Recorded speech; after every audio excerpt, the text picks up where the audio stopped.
Trading, speculation, investing.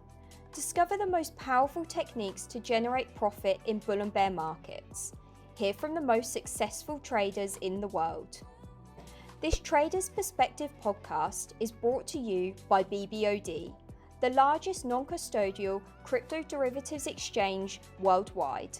Go to bbod.io and start your journey to financial freedom.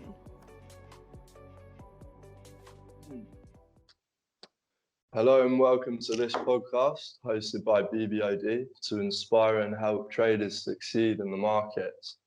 My name is Luca and today we have Joe from Signal Centre. Hi Joe, how are you doing? Yeah, good, thanks. How are you? Right, perfect, very well. Good stuff. So Joe became involved in trading the markets just before the 2008 financial crisis, and he had to adapt very quickly to some huge challenges. He's a member of the Society of Technical Analysis, MSTA, and Chartered Fellow, CISI. He has over 15 years of experience trading the markets. So it's a pleasure to have you on the podcast today. It's a pleasure to be here. Lovely. So let's get right into it. And could you please tell the listeners a bit about the journey that you've been on trading? Yeah, sure. So as you said, I started around 15 years ago. I went straight from college into work. I didn't really fancy university at the time. I was sort of more set to sort of go out and try and find my own way. So I started working in banking to start with, at HSBC, just a very junior role in sort of customer services. Didn't really get on too well with that. It was sort of there was too many people around me that were sort of felt like they were sort of there because their mum and dad had put them there, and he was always battling against the fact that they had someone higher up the chain that could look after them, basically. So I always felt I was battling a bit against that. So it wasn't really for me. So I was interested in looking elsewhere, and it turned out that a guy came into the branch that I was working at one day and got chatting to him. And by the end of the conversation, he basically offered me a job to come and work with him in a company just down the road.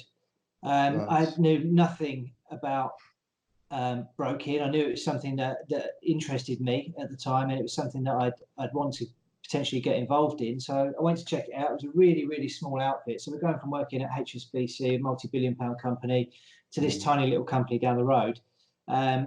Wasn't met particularly well from my parents. They said, more interested in me trying to build a career at a big company. That's the route that my father had gone. So, for them going to work at a small outfit, they found that a bit crazy. But I was young enough to give it a go, and if it didn't work out, then there was other opportunities.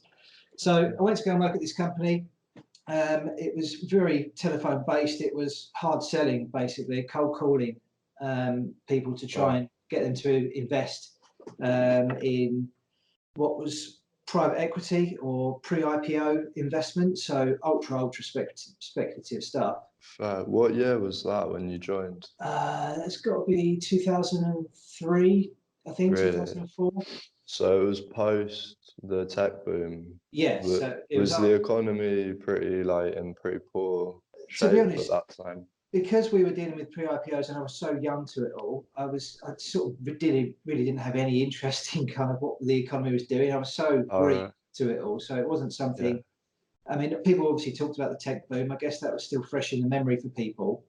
Hence the reason there was still this appetite for private equity and pre-IPO investments. I guess it's a sort of modern day FOMO that you see with things like cryptocurrencies, where they've had this big boom, but people are still interested, in trying and still think there is that potential for them to go exponential in the way that things like Bitcoin did a year or so, 2 years ago. Yeah. So from there, it turns out that after a while, that company's practices weren't particularly great. So I think they sort of shut the business down before they got forced to shut down by the FCA at the time. Okay. So that was a bit of a shock. I was sort of worried about whether or not I'd have a job. The company was actually sort of reversed into another company, it turns out. So there was still another job. So I stayed there for a little while longer before then trying to sort of move on to bigger brokerages and find my way. So then I moved on to a medium-sized broker. They were dealing with listed markets. So we were trading blue chip companies and investing in blue chip companies for private clients. There was also a bit of penny share stuff as well that we were doing. So, you know, we was all sort of trying to find out what the next biggest winner was going to be. And there was a lot of appetite for it at the time. So that's where I kind of started to sort of get my own interest in trading markets. Sure. We had a full analyst team at this brokerage firm, and they were sort of pumping out ideas, and you know, we were just following scripts basically about what these analysts have told us. But I'm quite an inquisitive person, so I didn't really want to follow. I didn't necessarily want to follow what everybody was telling me to do. I wanted to understand why we were doing it. So I was taking more of an interest in it. To be honest, a lot of people were sort of sales focused in these roles, so they didn't really care too much for what the market was doing. They were just selling what they were being told to sell. Is it kind of like Wolf of Wall Street? It was a little bit. It wasn't as rogue as that, but it was. You know, there was an element of that. Not as it was legal. Yeah, absolutely. Yeah. But you know, there were a few guys that sailed a bit close to the wind, if you like, with you know, their sales practices, which you know that just goes on in financial markets everywhere, unfortunately. You know, and it evolves into different things. There was a few guys there that sort of had their own approach, and I was sort of more interested in what they were doing. I was asking questions all the time. You know, what are you doing? What are you looking at? Why are you looking at this? And that's where my sort of passion for technical analysis really started. There was a guy there called Jazz Chopra, and he was well into his technical analysis, and he sort of took me under his wing and showed me the way. So that's where it started. That's awesome. So towards the end of my time there, we started to get some ripples through the economy, which was the sort of beginning of the financial crisis. That sent markets tumbling, and you know, we were trading a lot of mining stocks at the time, which were just really booming, and so too were banking stocks. So we were trading all these sort of stocks, and we only had the ability to buy. We didn't have the ability to short markets because it was traditional stockbroking. So we were a long only company, and people were just losing money like you wouldn't believe, you know. And as soon as there was any sort of 5 or 10% move down in a bank, people's mindsets were, well, it's a bank, you know, it's going to be fine. So they were just piling more and more money into these investments, because you know, people have short memories, and they didn't sort of refer back to, you know, previous crashes that we had. They certainly weren't necessarily that kind of magnitude, so it was new for everybody. So that didn't really work for me. You know, we were all sort of worried about where the financial markets were going, so everybody was interested then in trying to move on to the next sort of phase, if you like, in our developments, which was being able to trade markets and being able to take positions in both directions. And that's where you really saw the boom in sort of CFD industry for retail clients. Nice. And the sell there was that you could, you know, you've lost money buying these markets. Well, here's an instrument where you can go short and you can try and capitalize on markets going both ways. So then I moved on to another firm. It was a startup firm at the time, but we were trading private clients both ways in the market, so going long and short. And that was okay. You know, you see the same sort of emotional issues, you know, replicated, but you know, this time people were open to the idea of leverage as well. So there was people taking, you know, huge bets and gambles on things they didn't necessarily know about. You know, we were facilitating the trade and trying to guide people where we could, but you know, it was a bit of a roller coaster. But all in all, it was a very good experience. I bet you learned a lot. I mean, absolutely. I remember when I was trading crypto at university in 2017. Yeah, I thought I was the best trader in the world because I was making quite good returns. But all I was doing was buying during the bull run. yeah, And obviously, when the market crashed, I started losing, and I blew my account during that crash. yeah. Well, But that's pretty classic. You know, yeah, there's no, if you haven't seen what it can do, you know, in the other direction, then you've yeah, got this sort of false sense of security that you think it's just going to continue going up forever, and yeah. you know, you learn some hard lessons along the way. Well, and if you could give our listeners some tips about using leverage, what would you say? Well, I've seen some real horror stories with leverage in Of my years course, yeah, because you know, it wasn't only me trading, but I was uh, in the in the realm of seeing everybody, you know, other people doing it as well, hundreds and hundreds of clients yeah, trading, you know, and facilitating that and being a broker to those people and being really in the deep end of how you know, people were using leverage and the sort of disasters that it can potentially create. I mean, the first tip is that you have to respect it. You have to, yeah, you know, you have to respect the market and don't take anything for granted. Secondly, if you're using stop losses, it's so important to use stop losses yeah, on trades. Um, and I think, you know, the rules have obviously changed in the UK for leverage in the last couple of years, and that's caused a lot of issues for people, particularly brokers, because they're not seeing the same sort of volumes that they previously seen. But I yeah, think it's a bit of a wake up call for people. And I think you can still make good returns on leverage of 1 to 30. You don't need 1 to 300 or 500. no, Um, that, you know, yeah, you don't need to have that to be yeah, successful. You know, it can help, but it's only a help if it's used correctly and in the right hands. yeah. Um, I agree. So, should we let's so move on? yeah, sure. What I were you mean, gonna say? journey on the journey perspective, obviously, I was doing Yeah, CFDs, and then from that, I got more heavily involved in analysis, and actually moved into more of a sort of portfolio management role, whereby sort of managing funds on a discretionary basis. okay, So making investments in things like ETFs and single stocks, um, and that's how then that sort of led on to where I am now, which is sort of doing analysis on FX markets, indices, commodities, cryptocurrencies. So awesome. yeah, that's kind of the journey in its entirety up until now. That's great, and yeah, it's pretty nice evolution into the analysis part. Yeah, Um, so I personally use a mixture of Elliott Wave, MACD, RSI, and candlesticks. yeah. What kind of analysis tools and techniques do you use? Well, as I've been around the block a few times with playing around with analysis, I've pretty much used everything going and, you know, Yeah, committed long periods of time to testing strategies and finding out what works and yeah, what me doesn't. too. Um, in terms of what I use now, I mean, I've really stripped it back, to be honest, to trying to keep my charts quite clean, Hmm. and really just focusing on simple things like supports and resistances.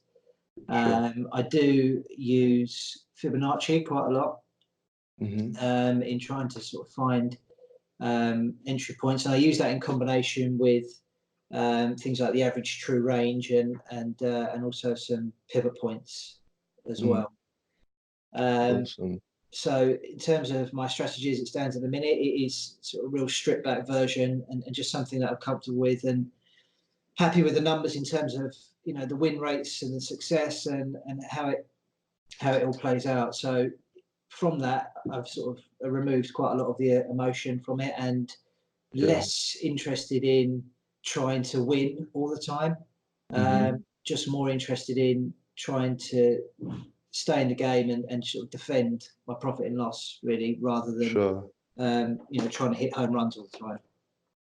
Yeah, yeah. I think that's the key really to avoid taking large losses. And Would you take a lot of break evens, a lot of small losses if you're just unsure of the trade? Would you Uh, just get out or let it go, let it so run? if I trade now, I'm trading over sort of a 2 to 3 day time period. Okay, Um, nice. if and I'm always sort of got conviction when I place my trades. Yeah. The stop losses tend to range from maybe 10 to 50 pips. Mhm. If something is not working, I mean, I'm not really much of a believer in the whole put your stop to break even and it's a free trade. Yeah. That I don't believe that doesn't really work for me that. as such. So I don't tend to take many break evens. To be honest, very few. They're either a few pips of a loss or a few pips of a win if I've moved the stop loss up to a level that I think I don't want it to come back to, because at that point I think the trade's Yeah. that's the point I'm wrong. Okay. Okay. Interesting. So this question now just relates to if you could go back to the very first day that you started trading, Yeah, what do you wish you knew then that you know now? I wish before I'd started looking at any charts that somebody had taught me about risk management, Yeah. Okay. understanding the probabilities of trading, understanding that, I mean, as a competitive person, one of the things I struggled with when I was younger, I mean, I played a lot of sport and still, compete at various bits and pieces, but it was the desire to be right all the time. And that's Mm. something that I really battle with.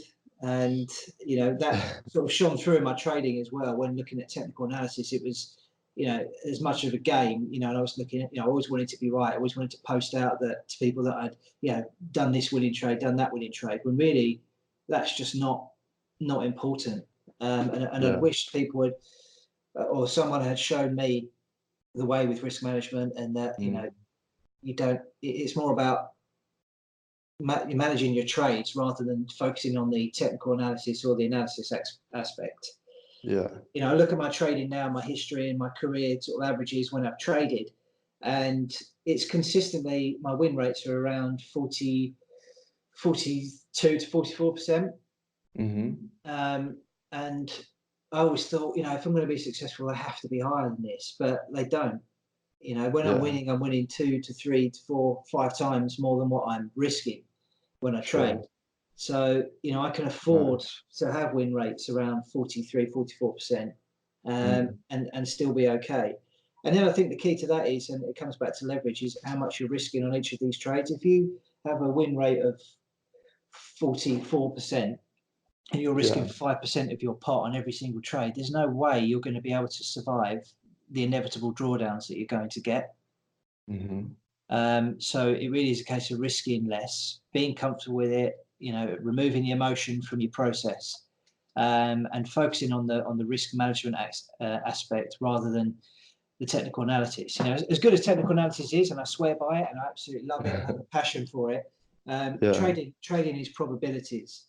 You're just trying to make educated guesses, Yeah. effectively. So what would you say the minimum risk to reward you take on a trade? Minimum two. I'd never look at Minimum anything. two Yeah, to one. I'd never look at anything less than that. I wouldn't even consider it. Yeah. Oh, interesting. Nice. Because like my win, I normally have a risk to reward ratio of about 1 to 1. Yeah, But I try and aim for a high percentage win rate. So yeah. like 60 to 70% win rate. But yeah, it's personal preference, I suppose. You just have to understand your own methods and how you're doing it. If you Yeah. found a strategy that works for you, where you're hitting win rates of 60 to 70% of the time, then you're profitable at one Yeah. to one. Yeah. I'd rather give myself that area of comfort whereby at 2 to 1, I can win 33% of the time and still be ahead. So anything Really. above 33%, I'm profitable. And if I'm sitting around 43, 44%, which I have been over the last 4 or 5 years, then Really. I'm comfortable with that, and that works for me. Oh, that's pretty cool, man. Nice. So yeah, I'd say For myself, the biggest challenge for myself is knowing when to cut your trade, like knowing when to admit defeat and take a loss. Yeah. As if you let it run just even a second more, you can actually end up with a catastrophic loss. Well, So if you let it run beyond yeah, what you've initially set, you've immediately yeah, broke your trading rules. So yeah. there's problem number one. And I think the challenges are the same for everybody, really. It's dealing with the emotions and it's cutting the losses, and to an extent, riding the winners. You have to be really patient sometimes to hold on to winning trades, particularly if you've got higher risk reward ratios of 2 and above. You might be sitting in trades for longer than you want to. But it's important to run those because that's your strategy, and if you don't, it means you have to have a higher win rate, and that goes against your trading plan. It certainly does in my case, anyway. And you said that you're in trades for like sometimes 2 to 3 days. Yeah. Do you not get nervous, like if you leave a trade on overnight, the market's going to gap like the next day or something like that? Not too much these days because I'm at peace with what I'm doing. It doesn't worry me. I mean, if a trade gets stopped out, it gets stopped out. I almost expect to lose on most of the trades I place if I have a win rate of 43, 44%. My default expectation is that, if it does, you're not going to win, really. But I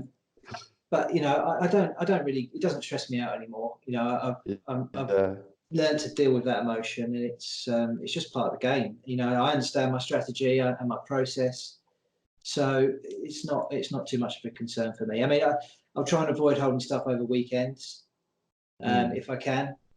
Particularly this weekend in the UK, we've got a long weekend, so that's a definite no. I don't want to have anything open. Come 10 o'clock tonight. So I'm at ease with that for now. Of course.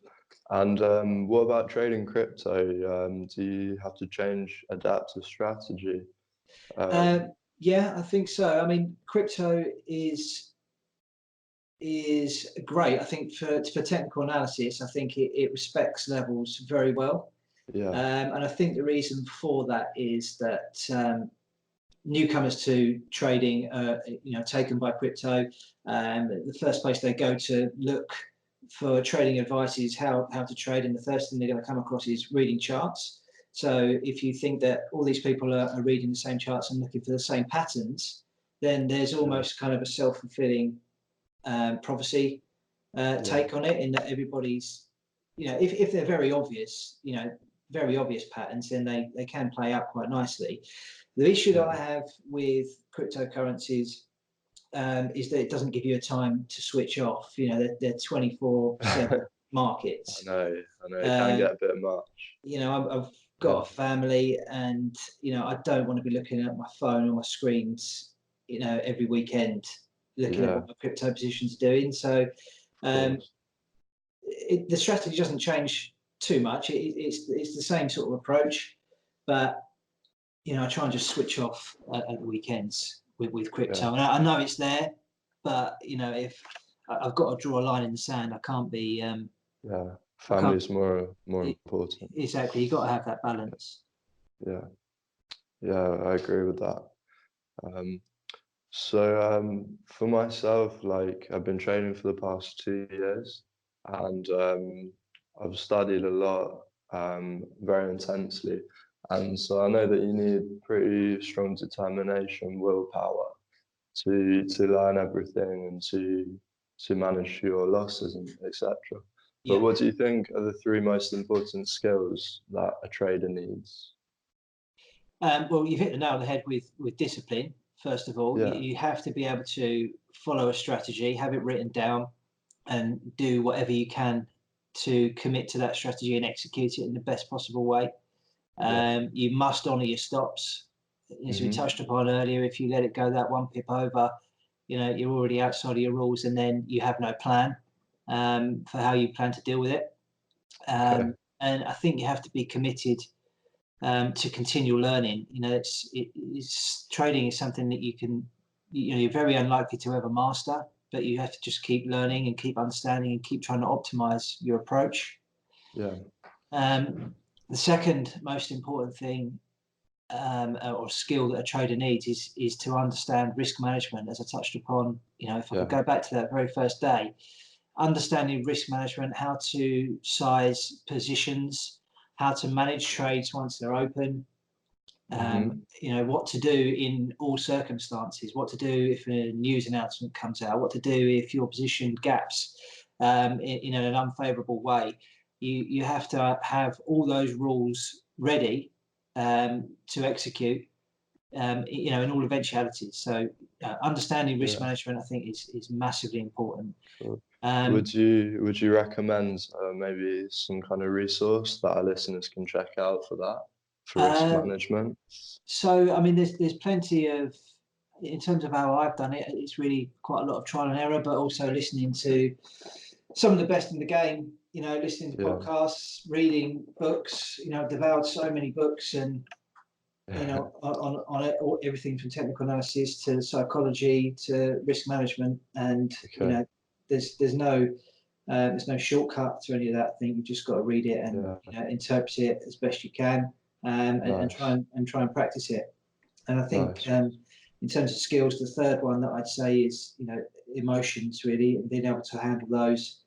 Understanding that trading is probabilities. I think one of the most important lessons I had to learn was never to get attached to trades.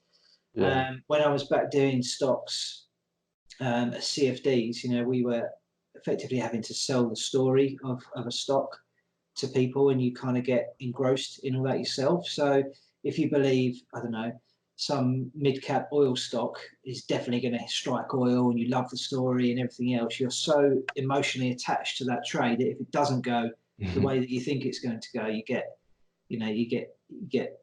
too emotionally attached, and that can be a bad thing. So that's why I say now about worrying about positions overnight. I don't have that attachment. It's just another trade, and you have to be comfortable with losing. Because that's just part of the game. Yeah. So to recap, number one was determination to learn. Discipline and determination. Discipline. Number two was risk management. Stick to it. And the third one was emotions. My mind's just gone blank. Emotions. Yeah, handling your emotions. Thanks. And then the final question I have for you, Joe, is what are your goals now? Because you've clearly demonstrated that you can trade over the past few years. What kind of goals do you have for the next 1, 5, and 10 years? So just in a short-term focus, I've got my trading plan. I want to just continue to execute my trading plan with as few mistakes as possible. That's the goal I have every day. To wake up and do that. With regards to business, as you said, I work at Signal Centre. There's been an explosion of signal providers over the last couple of years that are all on Instagram and various other social outlets. And our main focus really is to help people avoid the pitfalls of listening to those kind of Instagram scammers, if you like. I mean, there are good people on there, don't get me wrong, but there's a lot of stuff that just makes me cringe when I see it. And that's the biggest challenge that we face right now. So the goal in the next year is to try and go to war with these guys, I guess, and show people that there is another way, the real way of doing it, and it's not as glamorous as they're making it out to be. It's not all Lamborghinis. Definitely not. So that's a challenge we face. So we want to continue to build our brand and focus on helping those retail guys, as well as building our institutional side as well. Nice. That's interesting. And Joe, you're part of Signal Centre. Could you tell us a bit more about how our listeners can get involved? So with that. We feature on a number of broking platforms, the biggest being IG Markets. We're also on Core Spreads and speaking with a few others all the time about our signals basically being on there, embedded in their trading platform. So people can see what we're doing. People can see the trades. All of the trades are published with charts and technical reason as to why we want to buy or sell a particular market.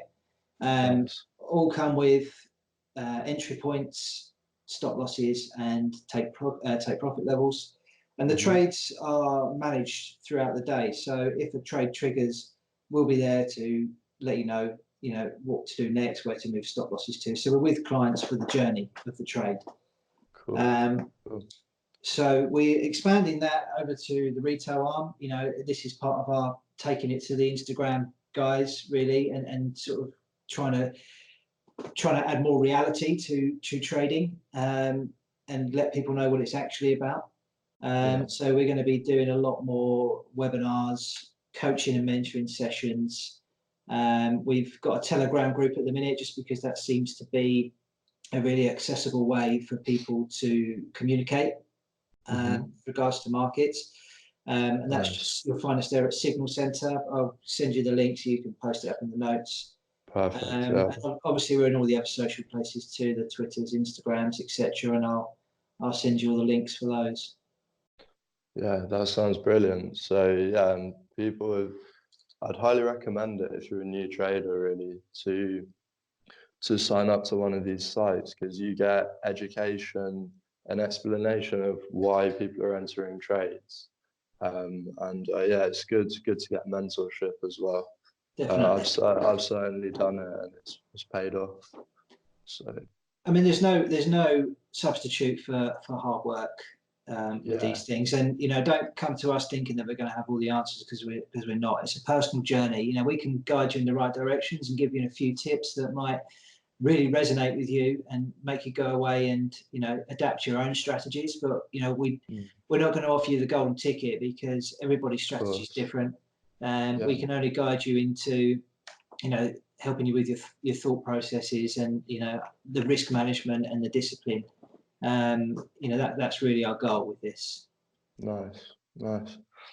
Perfect, Joe. Well, that's all I have for today, and I hope our listeners enjoyed this podcast, and all the links will be in the description below. So yeah, I'd like to say check out BBOD Trading Academy as well if you haven't already, and yeah, we'll see you guys in the next podcast. Yeah, excellent. It's been a pleasure, Luca, and yeah, hope you guys enjoy it, and hear if anybody wants to ask any questions. Yeah, if you've got any questions, leave them in the comments, and we'll get back to you as soon as possible. So yeah, take care, Joe. Cheers. See you soon. Thanks, Luca. Cheers. Bye.